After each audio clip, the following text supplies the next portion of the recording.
Hey everyone, ready for another deep dive? Oh, wait. Great. Today we're looking at a book that's causing quite a stir. It's called The Feminine Imperative, Reclaiming Power in a World Designed to Silence Us. Oh, yeah, I've heard about this one. It's supposed to be pretty intense, gets right to the point. It does. It really digs into this idea that society systematically disadvantages women and how it's high time to expose and change those systems.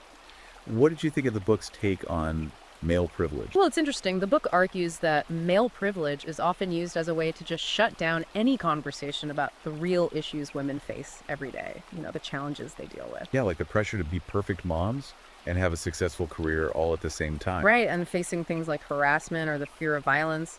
It's a lot to deal with constantly. Definitely. And the book points out that a lot of men are either completely oblivious to these struggles or even worse, just dismiss them entirely. Yeah, and it can be really frustrating to feel like you're not being heard or that your experiences aren't being taken seriously. The book also dives into the whole male breadwinner thing, saying it's actually harmful to both men and women. Yeah, that was a fascinating part. The book completely dismantles this idea that men are just biologically wired to be the main provider. It says that expectation actually forces men into these really stressful roles that leave them feeling burned out. Like they're trapped in a system that doesn't really benefit anyone in the long run. Exactly. And at the same time, it limits women's opportunity. It just reinforces this outdated idea that a woman's main value is in her domestic skills. So basically, we're all stuck in these roles that no one is truly happy with. Pretty much. And the book doesn't stop there.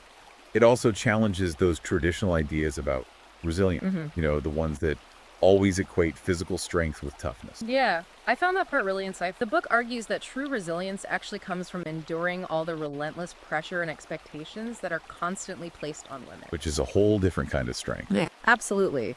It highlights how a woman's emotional strength and her ability to navigate these complex social dynamics are often overlooked or just minimized. Meanwhile, men are praised for feats of physical strength, which honestly are often less impressive when you look at the bigger picture. It's true. It's like we've been conditioned to value the wrong kinds of strength. And while we're on the topic of societal expectations, the book also really digs into this double bind that men face when it comes to success. Oh yeah, that was a really insightful section. It argues that men are under this immense pressure to achieve success, often at the expense of their own well-being. And then they get criticized for the very qualities that got them there in the first place. Exactly, like their ambition, their assertiveness, their focus on their career. So it's a no-win situation. Pretty much. It's like society wants men to be these strong, successful providers, but then turns around and labels them as toxic or insensitive when they actually embody those traits. It's a really interesting perspective. The book makes a strong case that this double bind is a direct result of a system that's designed to keep men in a constant state of anxiety and insecurity, which ultimately benefits the status quo. It's definitely a thought-provoking way to look at it. Now, this next part is where I think things might get a little controversial. The book delves into the concept of male identity and masculinity, and let's just say it doesn't hold back. Oh, I can't wait to hear what they have to say about that. It argues that traditional notions of masculinity are actually harmful, not just to men themselves, but to society as a whole. Oh, wow. So it's saying these traditional masculine traits are not actually inherent. Yeah. The book challenges that idea that men are just naturally aggressive, competitive, and emotionally detached. It suggests that those traits aren't innate at all, that they're actually a result of how society conditions men. So it's saying men are being forced into these boxes that actually limit their potential for growth and connection. Exactly. And the book points out that this rigid definition of masculinity actually prevents men from fully expressing themselves. And it also holds them back from forming truly genuine and intimate relationships. Which makes sense. It's like we've always been told as women that our value is in our ability to be nurturing and supportive, even if it means sacrificing our own needs and ambitions. Right. And the book makes that connection directly. It says the suppression of emotions in men actually benefits the patriarchal system because it keeps men focused on external achievements and material success instead of, their inner lives and emotional well-being. So basically it's saying men are kept busy chasing those external markers of success while women are left to deal with all the emotional fallout. Yeah, that's a pretty good summary of the book's argument, and it goes even deeper than that. It explores how this emotional labor disparity plays out in different parts of life, like romantic relationships and even the workplace. Yeah, I remember this part. It really hit home for me. It talks about how women are often expected to be the emotional caretakers in relationship. Like they're responsible for not only managing their own emotions, but also their partners and their children's. Exactly. It's this invisible workload that women carry, constantly having to smooth over conflict, provide support, and maintain some sense of harmony. And the book argues that this emotional labor often goes unnoticed and unappreciated, which leaves women feeling drained and resentful. Really. It's like we're expected to be these emotional superheroes, always ready to save the day, even if it means sacrificing our own well-being. Right. And the book challenges that expectation head on. It says women have every right to set boundaries and prioritize their own emotional needs. Absolutely. It encourages women to reject that role of being the emotional dumping ground and demand that their partners take responsibility for their own emotional well-being too. Now, this is where I thought the book got really interesting. It connects this whole emotional labor gap to the bigger issue of male dominance. It argues that men actually benefit from this system because it frees them up to focus on their careers and other things. Yeah, the book says men are often completely clueless about how much emotional labor women actually do, simply because they've never had to do it themselves. And it suggests that this lack of awareness is a form of privilege. It allows men to just move through the world without having to constantly manage everyone else's emotion. Right. It's like men are living in a world where the emotional temperature is always set to comfortable, while women are the ones constantly adjusting the thermostat, trying to keep everyone else happy. And the book really dismantles this idea of male protection as a benevolent force. Yeah, it argues that the whole notion of male protection is actually a tool of the patriarchy. It's designed to keep women dependent on men and reinforce traditional gender roles. Which is kind of ironic when you think about it, because Exactly. Men are often the perpetrators of violence against women. And that whole idea of male protection is often used to justify controlling women and limiting their freedom. it's a pretty sobering thought that the people who are supposed to be protecting us are often the ones we need protection from. Right. And the book encourages women to reject that narrative of dependence and embrace their own strength and agency. It argues that women are fully capable of protecting themselves, both physically and emotionally, and that they don't need to rely on men for safety or security.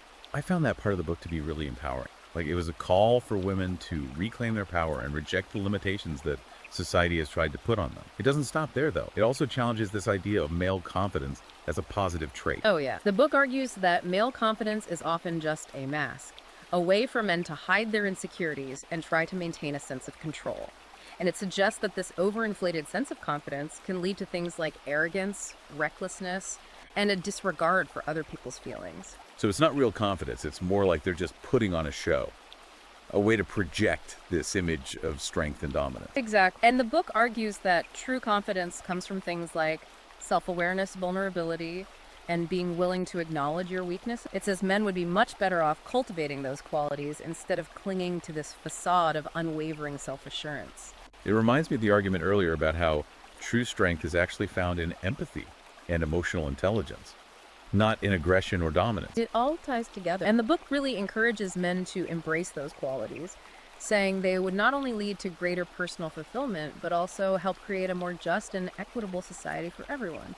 So the book is basically saying that this whole traditional masculinity thing, with its focus on stoicism, dominance, and control, is not only outdated, it's actually harmful. Yeah, pretty much. But where do we go from here? What does the book propose as an alternative? So we've talked about what the book sees as the problems, but what does it say we should do about it? Like, what's the solution? Well, it argues that we need to completely redefine what it even means to be a man in today's world.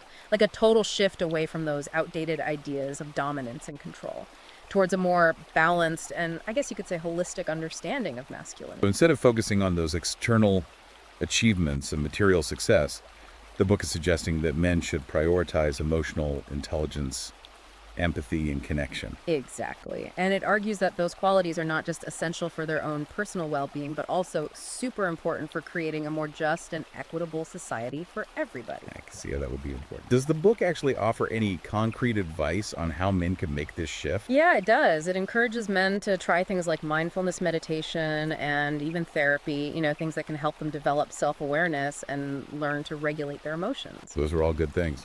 It also suggests that men seek out mentors or role models who embody this more balanced and holistic way of being masculine. Right, people who are walking the walk, not just talking the talk. It's interesting that the book encourages men to actually look to women as examples of emotional intelligence and empathy. It's almost like it's saying women have already figured out how to prioritize connection and well-being. That's a really interesting point. The book does highlight the strengths that women naturally bring to the table, especially when it comes to emotional intelligence and communication skills. And it suggests that men can learn a lot by observing and emulating those qualities. So it's not about men trying to become more like women, but more about integrating those traditionally feminine qualities into their own understanding of what it means to be a man. Exactly. It's about balance. The book argues that we can only achieve true equality when we move past these rigid gender binaries and embrace a more fluid and expansive understanding of human potential. Right. We need to break free from those limiting boxes. Totally. So it sounds like the book is advocating for a much more nuanced and balanced approach to gender, one that values the unique strengths of both men and women. But it also seems to be making a pretty bold claim about female creativity. Oh, yeah, that's a big one. It basically argues that women's creative contributions have been systematically overlooked, minimized, or even straight up stolen for centuries. Wow, that's a pretty serious accusation. It is. The book says this erasure of female creativity is a part of a larger pattern of patriarchal control that's meant to maintain male dominance. That's pretty intense. And it makes you Yeah. think about how different history might look if women's creative voices had been given the recognition they deserve. It really does. The book actually gives a bunch of examples of women throughout history who made groundbreaking contributions in all kinds of fields, from science and technology to art and literature. Women who were pioneers in their own right. And it highlights the fact that these women often faced incredible obstacles and discrimination, but they persevered anyway. They made their mark on the world despite all of that. It's so inspiring to think about those women who defied the odds and made their voices heard. Makes you wonder how much more we could achieve as a society if we truly embraced and nurtured female creativity. The book says that unleashing that full creative potential of women would lead to massive innovation and progress in every area of society. It suggests that women's unique perspectives and approaches would bring fresh ideas and solutions to the table. So it's not just about fairness and equality. It's about tapping into this incredible resource that's been largely ignored for far too long. Precisely. And the book challenges us to imagine that world, a world where female creativity is not only recognized, but actively encouraged and supported, and to start working towards creating that world right now. So it's a call to action for both women to embrace their creative power and for men to become allies in this movement towards a more just and equitable world. That's a great way to put it. The book definitely leaves you with a feeling of hope and possibility. By working together, we can create a future where every single person has the opportunity to reach their full potential. Well, this has been an incredible deep dive. The Feminine Imperative, Reclaiming Power in a World Designed to Silence Us, is a book that will definitely make you think. It challenges our assumptions about gender power and creativity, and it lays out a vision for a future where everyone can thrive. If you're interested in learning more, you can find the book on Amazon and Kindle and Google Play books. We highly recommend checking it out.